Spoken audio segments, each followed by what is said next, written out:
cada quien.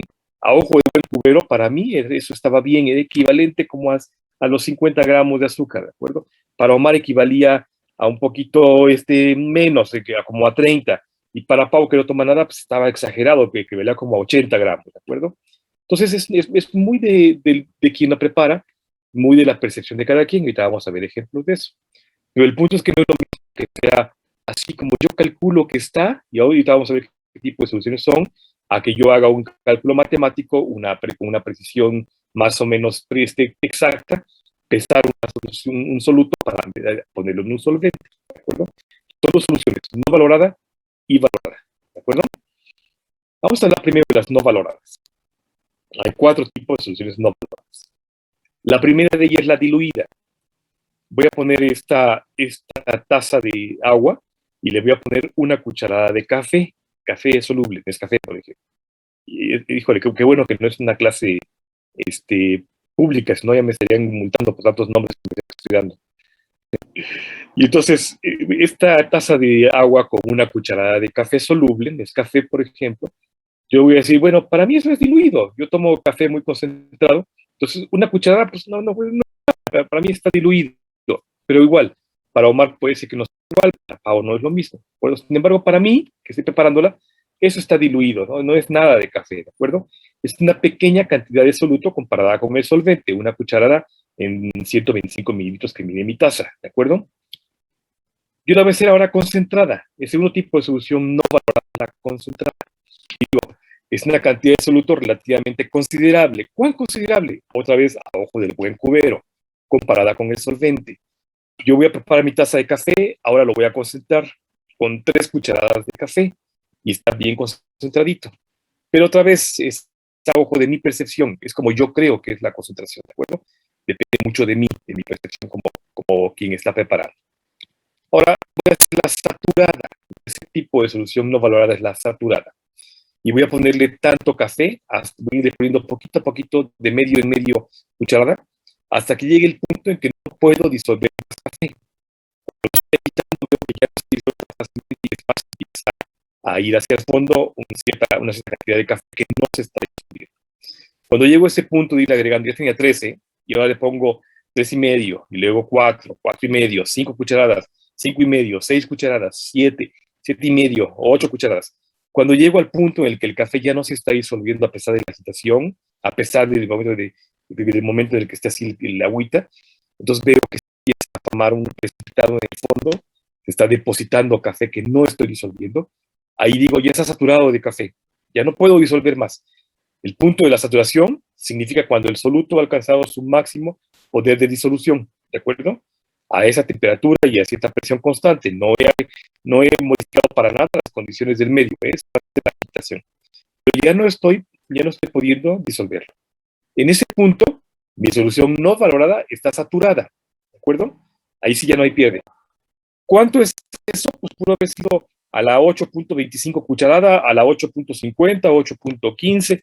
Cuando rebasé las 8 cucharadas, por ejemplo, ¿no? Es muy hipotético, pero por ejemplo, no importa, cuando llegue el punto en el que le puse el siguiente granito ya no se disolvió, entonces ya digo, está saturado, ¿de acuerdo? ¿Cómo le hago para poder aumentar el formo y lo quiero tan concentrado que me alargue hasta el espíritu, pues, ¿no? Y entonces voy a preparar una solución sobresaturada.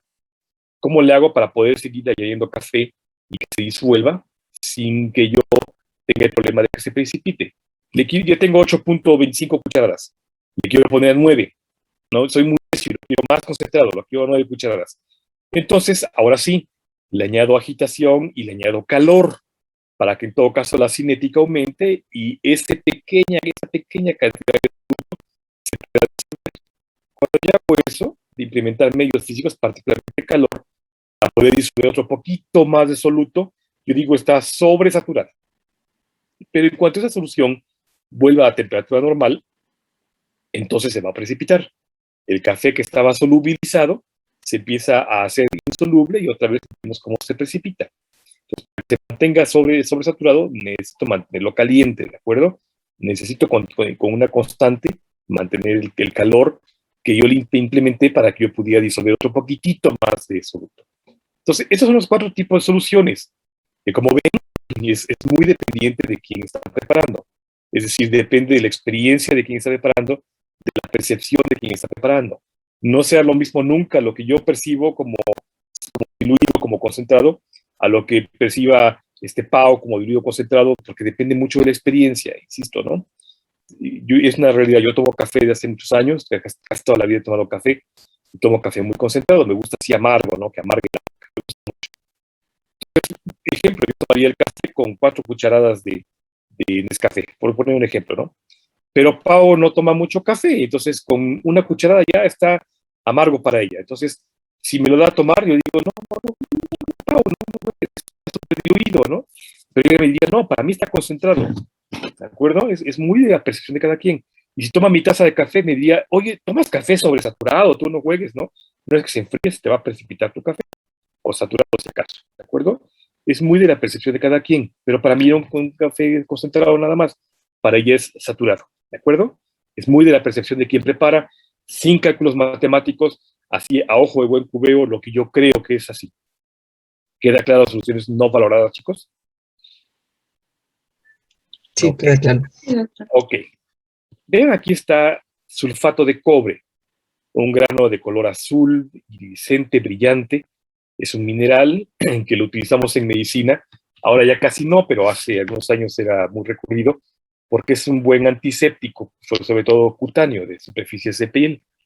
Y entonces uno preparaba las soluciones de sulfato de cobre, donde ya, a mí ya casi no me tocó, pero a mi mamá, que es dermatóloga, la gente de los ustedes, eso todavía el uso de sulfato de cobre, que uno preparaba cierta concentración de sulfato de cobre en agua, dependiendo de la afectación de la piel, para ponerla como fomentos o lavar heridas, y es maravilloso porque es un antiséptico muy suave. Y entonces uno decía, bueno, prepara una solución diluida de sulfato de cobre, aquí está. Bueno, concentrada, no me gusta. Una saturada, hasta que ya veas que ya no se disuelve el sulfato de cobre. Si tenía una herida muy superficial en la piel, como un raspón que nada más había afectado la parte más superficial de la piel, uno utilizaba soluciones diluidas o concentradas, ¿de acuerdo? Le decía uno al paciente, agarra este sobrecito de 50 gramos de sulfato de cobre y dilúyelos en una cubeta de agua. ¿Cuánto es la cubeta? Pues no sé, es una cubeta para limpiar, por ejemplo, ¿no? Habrá quien use una cubetota, quien use una cubetita, quien use una cubeta media, ¿de acuerdo? No había una precisión en cuanto al volumen de agua, pero sí no era importante, porque el punto es que tuviera sulfato de cobre muy diluido. Y entonces decíamos que se lavara la herida con eso. Si la herida era más profunda, por ejemplo, que hubiera abarcado tejido subcutáneo o más profundo, o era una úlcera, por ejemplo, entonces decíamos, no, ponle en todo caso 5 sobres a tu cubeta de agua, ¿no? Entonces hacía una solución concentrada. Pero como ven, seguía siendo nada preciso, o sea, la única precisión era la cantidad de sulfato de cobre que uno le añadía, pero al volumen determinado no era importante, o sea, era añadirle 5 sobres nada más, ¿de acuerdo? Si la saturaba era ponerle tanto sulfato de cobre, ahora no en una cubeta, más bien en una jícara o un pequeño recipiente, pero no había que le dijera uno, ve y compra en la farmacia un recipiente de 500 mililitros, ¿no? Lo que le decíamos, pues utiliza una jícara o un recipiente más o menos pequeño, un topper, por ejemplo, ¿no? Para que pongas allá los 10 sobres de sulfato de cobre y que se sature, sigue añadiendo hasta que ya veas que ya no se disuelve, ¿no? Así hacíamos soluciones diluida, concentrada, saturada y rara vez sobresaturada, ¿de acuerdo? Pero insisto, era muy impreciso, sumamente impreciso, ¿de acuerdo? Aquí está otro ejemplo muy claro. ¿Dónde está el punto de la dilución? ¿Será este? Estos son diluidos. Este está ligeramente concentrado y quizás en la frontera entre diluido y concentrado. Está concentrado, este también está concentrado. Vean cómo el rango, pues, de las soluciones no valoradas es muy impreciso. Existe una serie de matices que uno puede decir, pues va de tal a tal la dilución, ¿no? No está tan exactamente así, muy precisamente, en qué punto está lo diluido, lo concentrado, lo saturado, ¿de acuerdo? Saturado y sobresaturado, evidentemente sí, porque depende en todo caso de la concentración del soluto. Pero diluido y concentrado, pues no sabía exactamente en qué punto está la frontera contra uno y contra otro, ¿no? Hay un experimento interesante que muestra la sobresaturación, y es este que están viendo ustedes acá, seguramente lo hicieron en la escuela, y es el acetato de sodio. Dejen de poner pausa. Aquí tienen una solución de acetato de sodio sobresaturada. más bien está saturada, perdón, saturada. Y el acetato de sodio es un elemento bien interesante porque permite ver en tiempo real la sobresaturación, cuando ya llega el punto en que ya no se puede diluir más. A esta solución que ya está concentrada, le van a agregar, observen, le van a agregar un grano de acetato de sodio. Y ese grano inmediatamente hace una secuencia en cadena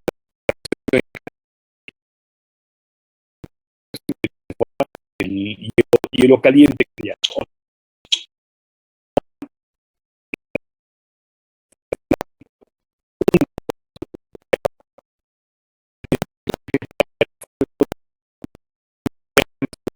Cadena de la sobresaturación. Tenemos una solución saturada. Ya no es posible diluirlo más, no se puede, empieza a formar este cristal. Para que pudiéramos agregar más acetato de sodio, ya que de hecho aumenta la temperatura aquí, habría que calentarlo a fuego directo para que se pueda diluir esos cristales y podamos ponerle más acetato de sodio. En cuanto se enfría, se pone duro como si fuera hielo, por eso se llama el hielo caliente, ¿no? Se pone duro como si fuera hielo. Pero es un ejemplo interesante de la saturación y sobresaturación de los solutos en un medio de disolución, que basta aquí un granito para que se dé la reacción de la saturación como tal y la sobresaturación. ¿De acuerdo? Esto fue las soluciones no valoradas. 4 tipos de soluciones: la concentrada, saturada y sobresaturada.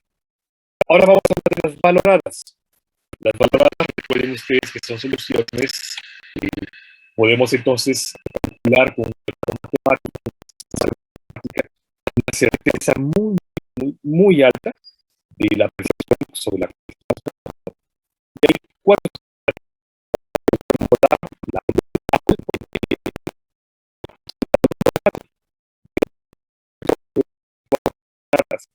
honestamente la normal, medicina, útil, es parte del temario.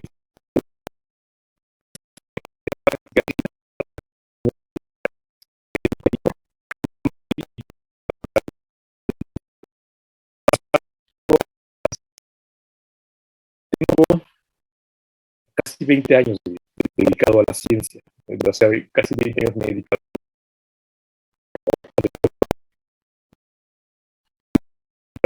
Yo jamás he preparado una solución normal en mi vida. He preparado soluciones porcentuales, molales, molares. Jamás he preparado una solución normal.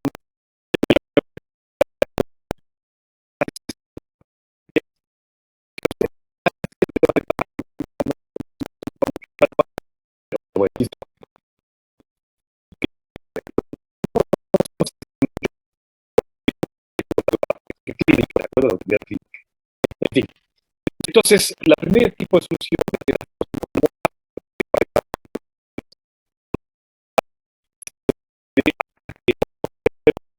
una cantidad determinada de sodio en 1 litro de solución. Su símbolo para reconocer la solución molar es una M mayúscula, es esta. Entonces, como dice acá, número de absoluto por litro de solución. Yo tengo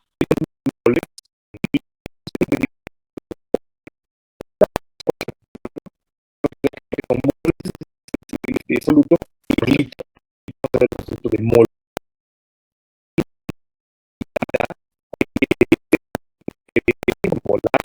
La molal, tal cual L, es exactamente lo mismo. El número de moles de soluto, pero en kilo.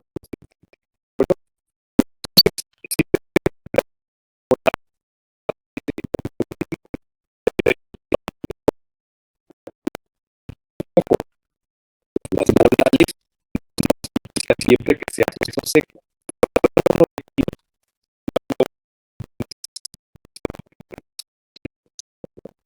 A veces podemos hacer una medida en soluciones.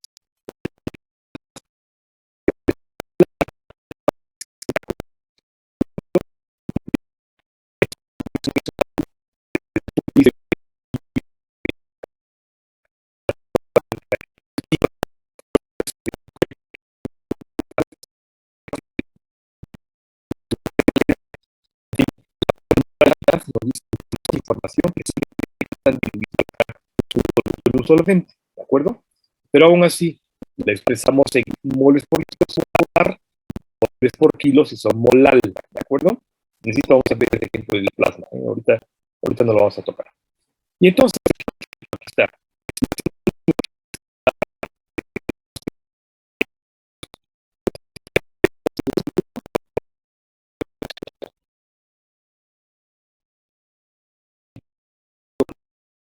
Gramos de agua, podemos hablar del agua como solvente desde el punto de vista de su peso, la fuerza que tiene el agua, el empuje de la molécula, tal cual, para hablar de ella en total. Entonces sería una solución que tiene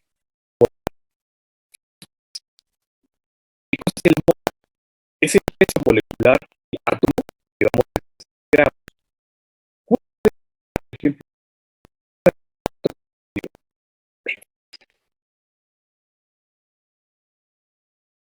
¿nadie se acuerda cuánto es el sodio? 23. 23. Ándale, exacto, sí, 23. Peso molecular de sodio 23. Así es que si yo peso 23 gramos de sodio, tengo un mol. Es el peso molecular que ahora expreso en gramos. No voy a tomar un átomo, sino que tomo 23 gramos de sodio. Y entonces esos 23 gramos los expreso en función de un mol. Así es que si yo tengo 23 gramos en una solución, Molar. 1 molar, exacto, Marta. 1 molar, en un litro. ¿De acuerdo? Ahora peso esos 23 gramos en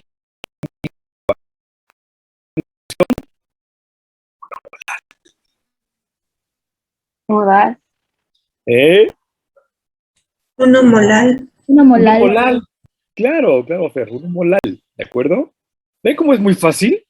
Peso molecular expresado en gramos por litro es molar. Peso molecular expresado en gramos por kilo es molal. ¿De acuerdo? Y vamos a tomar en cuenta ahora ya más adelante, ya yo creo que mañana les paso a tabla periódica, vamos a tomar en cuenta el peso molecular de todos los átomos, vamos a sumarlos cuando hagamos soluciones, para entonces establecer si es una solución molar o molal. Y les voy a enseñar una ecuacióncita que aprendí en la maestría hace muchos años para hacer trampa y hacerlo muy fácil, ¿de acuerdo? No les voy a dar nada que sea así complicado de que, ay, por favor, no me des ese trabajo, que es una pesadilla, ¿de acuerdo? Como la solución normal. Vamos a hacer ecuaciones muy sencillas que les van a permitir calcular qué cantidad de soluto necesitan para una solución específica, ¿de acuerdo? Tercer tipo de solución, la porcentual. Perdón.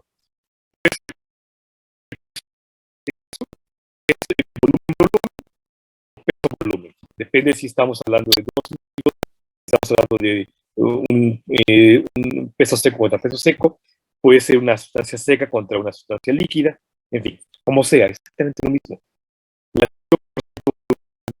De ese volumen total, ¿cuánto porcentaje equivale el soluto? El volumen total lo dividimos en 100 partes y vemos cuánto equivale el soluto, ¿de acuerdo? Ejemplo, yo tengo mi pastel, ¿sí? Y entonces ese pastel yo quiero hacerlo en 30 rebanadas para compartirlo con el grupo completo. 39 rebanadas ahorita que estamos presentes, ¿de acuerdo? Digamos que somos 40. Lo hacemos en 40 rebanadas. Y entonces, cada vez ese pastel lo vamos a rebanar en 40 veces, ¿de acuerdo? Para que todos nos toque una rebanada. ¿Qué tanto por ciento fue eso del 100%? ¿De acuerdo? Sacamos a cuánto equivale cada rebanada para saber entonces del total que da el 100%, cuánto equivale una rebanada, ¿de acuerdo? Y así vamos a ir sabiendo del volumen total cuánto equivale al soluto, cuánto equivale al solvente, ¿sí? Si yo tengo entonces una solución en la que tengo, por ejemplo, en 100 mililitros, ¿no? Yo tengo de esos 100 mililitros, 30 mililitros que equivalen a azúcar, ¿de acuerdo? Entonces yo digo, son 30 de los 100 totales. Esos 30 equivale al 30%, 30 de 100, ¿de acuerdo? El resto, los otros 70 mililitros equivalen a agua. Entonces así yo puedo saber que el 30% es el soluto y el 70% es el solvente, ¿de acuerdo? Así vamos a ir sacando soluciones porcentuales. Siempre lo hacemos así. Hay varias formas de sacar la porcentualidad. Esa es una de ellas, en la que ponemos el peso absoluto dividido entre el peso de la solución por 100. Y sabemos más o menos a cuánto equivale. Pues si es peso, o el volumen de soluto sobre el volumen de la solución por 100, si es volumen, o los gramos de soluto que pesamos sobre los mililitros de solución para peso-volumen, ¿de acuerdo? Un peso seco en un volumen, o un volumen, si son dos líquidos, un peso seco sobre un peso de mezcla, si es peso-peso, ¿de acuerdo? Y así sabemos más o menos cuánto equivale el 100%. Hay otras formas de saberlo. Todo eso que estoy diciendo, en práctica, para soluciones, ¿de acuerdo? Muy teóricamente, porque no estamos en la podemos teóricas, molales, son una pesada. ¿Sí? Hasta aquí, dudas, chicos. Ya vamos viendo tres tipos de soluciones valoradas. ¿Dudas? ¿No? ¿Sigo? Me espero. Sí, ninguna duda. ¿Sigo o me espero? Bueno, puede seguir. Ok. La pesadilla de todos nosotros, me incluyo, la normalidad. Por definición, la solución normal es el número de equivalentes gramos. Empezamos con problemas. Equivalente gramo de soluto en un litro de solución. Aquí está. N se pone como N. Ah, perdón, el símbolo de porcentaje, sí lo conocen, ¿no? Es este simbolito matemático de porcentaje. La normalidad tiene como símbolo la N mayúscula. Recuerden que molar es M mayúscula, molal es M minúscula, porcentual es el símbolo de tanto por ciento, normal es la N mayúscula. Y entonces nos dice que son número de equivalentes gramos solutos o por litro de solución. Ahí viene el problema.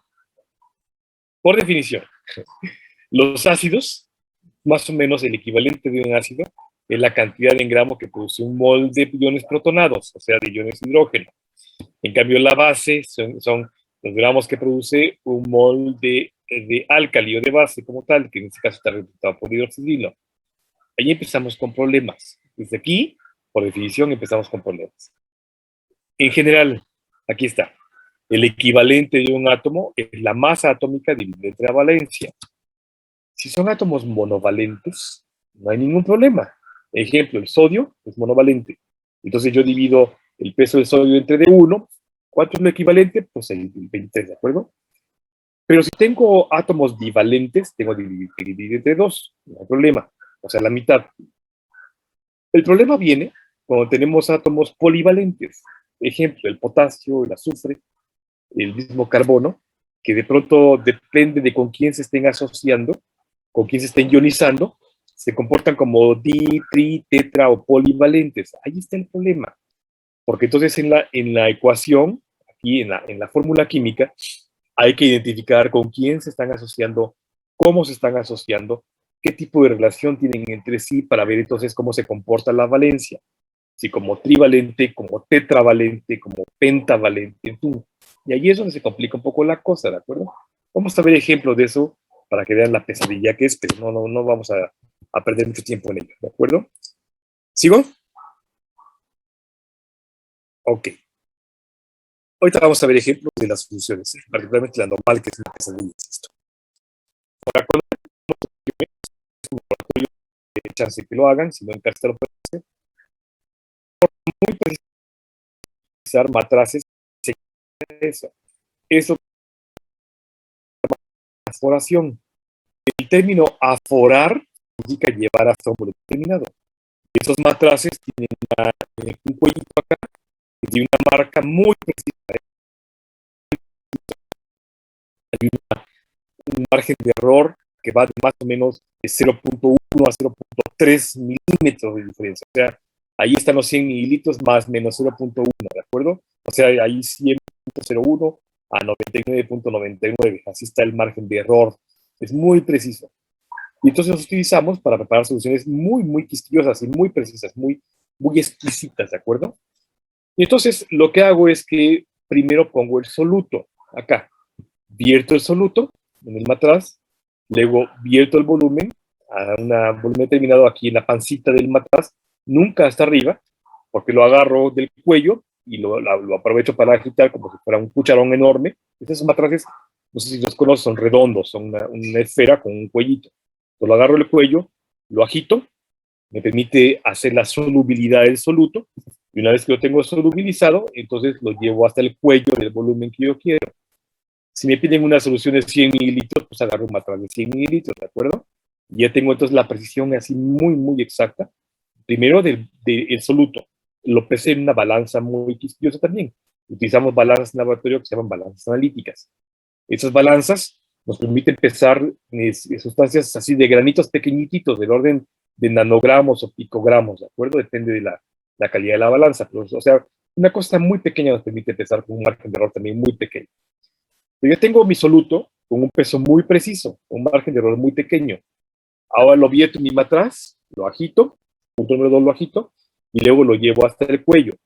Esto lo van ustedes a ver creo que en tercer año lleva farmacología, en tercer año, lo van a ver como el cuánto baste para.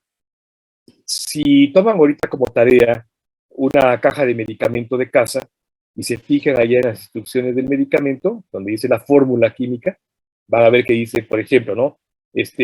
Paracetamol, paracetamol dice 500 miligramos. Y luego dice abajo, excipiente CDP, C.B de bueno, punto P de Pedro, excipiente CDP, ese es excipiente cuánto baste para. El cuánto baste para en farmacología es el equivalente para nosotros los químicos, bioquímicos, en la aforación. Significa que esos 500 miligramos de paracetamol le ponen cuánto baste para formar una tableta determinada, ¿de acuerdo? Una cosa que no es con actividad farmacológica, puede ser una estancia inerte como almidón, otra cosa, ¿de acuerdo? Pues aquí igual, aforamos a un volumen determinado. Así es que primero pongo el soluto, lo disuelvo, y luego lo aforo a el volumen que me están pidiendo, ¿de acuerdo? Si no tengo matrices de aforación, entonces utilizo otras cosas más precisas, como por ejemplo las probetas. Las probetas son esos tubos largos que tienen una base, no sé si los han visto, mañana les muestro una, que son igual de precisas. Y entonces agarramos un recipiente cualquiera, puede ser un vaso de precipitado o un recipiente cualquiera, pongo el soluto, le pongo un poquito de solución, lo disuelvo y luego le llevo al volumen determinado con la probeta del volumen final, ¿de acuerdo? Así es que idealmente así hay que preparar las soluciones. ¿Qué pasa si yo lo hago al revés? ¿Qué pasa si yo pongo mis 100 mililitros de solvente? Aquí empiezo de acá para acá, pues. Yo pongo mis 100 mililitros de solvente y luego le pongo el soluto. Cuando yo ponga mis 100 mililitros, el peso del soluto va a hacer que suba ligeramente el volumen, porque es normal. El principio de Arquímedes, que lo vamos a revisar, dice eso, ¿no? Que el desplazamiento del agua es equidistante al peso de la sustancia que se está sumergiendo, ¿cierto? Por eso Arquímedes dijo ¡Eureka! Porque cuando se metió en la tina, vio que desplazaba un volumen de agua equivalente al peso de su cuerpo. En fin, así es que si yo pongo el solvente primero y luego pongo el soluto, ya no me queda en 100 mililitros, me queda en 105, 110 mililitros totales, y por tanto ya perdió la valoración, ya no es una mezcla bien valorada, sino que ahora tengo un poquito más de volumen, quizás no con la precisión de la molaridad o la molaridad que me están pidiendo, ¿de acuerdo? Por eso es importante primero poner el soluto y luego aforar el volumen final para que me quede exactamente 100 mililitros que contengan una cantidad determinada en gramos de soluto. ¿Me explico? ¿Sí? Sí. Ok, pues para que no haya esos márgenes de error. Si es líquido, líquido es muy fácil.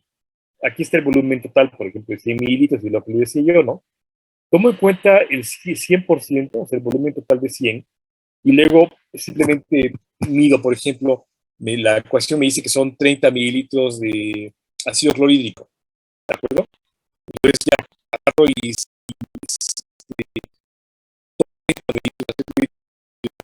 luego el volumen final, o bien le hago, si son para un volumen final,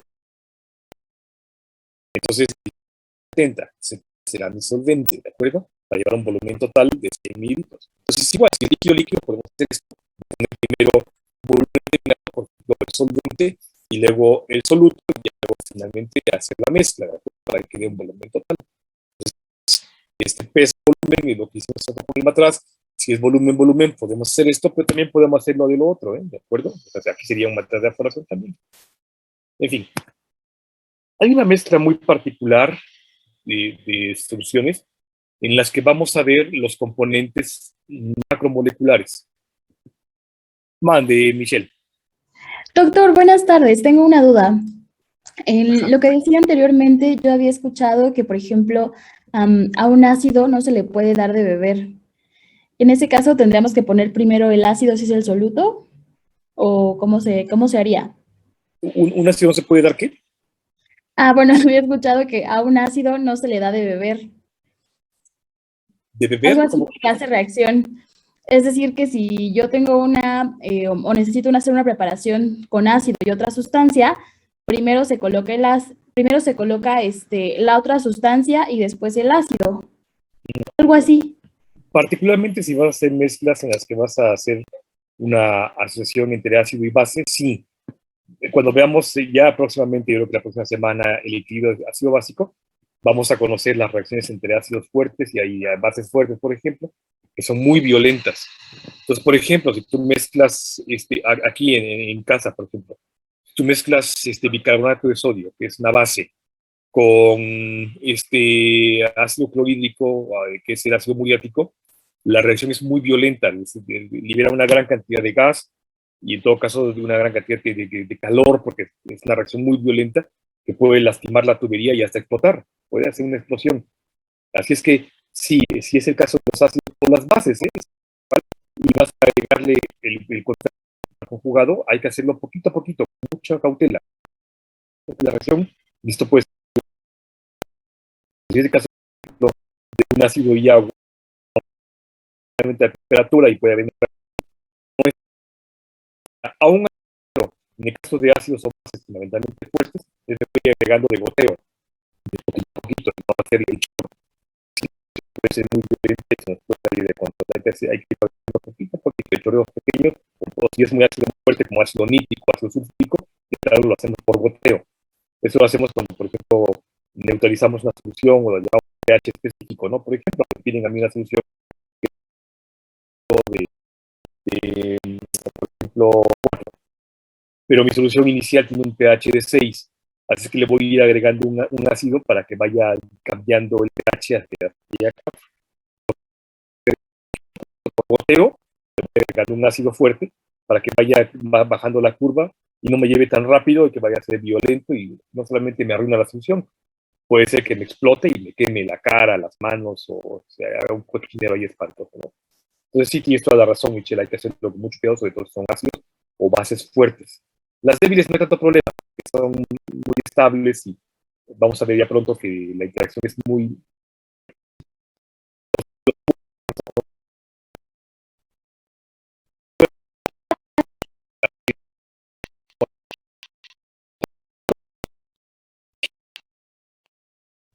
Bueno, mañana ya se nos acabó el tiempo. Mañana, por favor, vemos los coloides.